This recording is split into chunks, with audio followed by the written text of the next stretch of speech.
ते सजना दे नाई च भाई हसन अधे वदे कर दे होर शिकारा अस्सलाम वालेकुम नाजरीन, मैं हसन न्याजी तो संडे पे मेरा फेसबुक पेज ते यूट्यूब चैनल। वालेकुम सलाम। सारे नाजरीन उन्हें एक प्यारा जिहा डोड़ा सुना रहे सो। कदी निकल के जाती मसले चूं मेरी जात दे बारे सोचो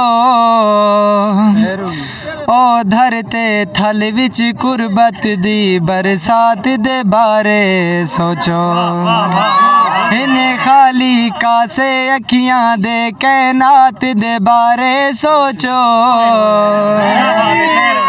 ओ मेरी मिन्नत ने दर्द खुदा दे नाते मुलाकात दे बारे सोचो। वाह वाह वाह वाह, क्या बात है, क्या बात है, बहुत मज़ा।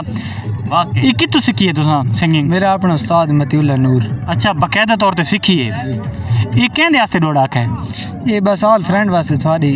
अच्छा जी, तुसां एक सारे नजरीन नू एक और इतना प्यारा डोड़ा सुना रहे सो। तुसां होर किसे दे लगदे है, वाह वाह वाह, तुसां होर किसे दा प्यारा है। क्या बात है। ओए असां भोली जई मखलूक खुदा दी ओ तुसां ढोल तजरबा गार। वाह वाह वाह, क्या बात है जी। ते सजना दे नाई च भाई हसन अधे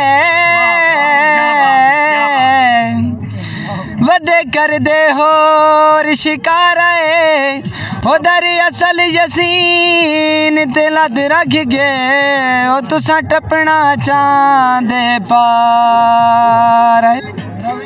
क्या बात है। इस दे नाल ही तुसां सारे नजरीन नू को अपने गीत दे दो चार बोल सुना रहे सो।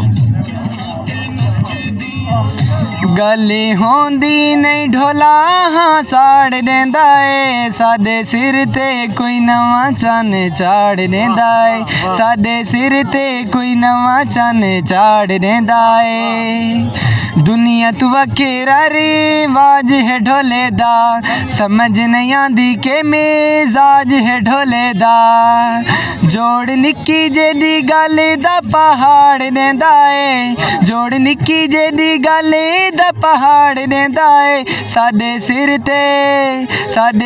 ते कोई नवा चन चाड़ देंदा है साडे सिर ते कोई नवा चन चाड़ देंदा है।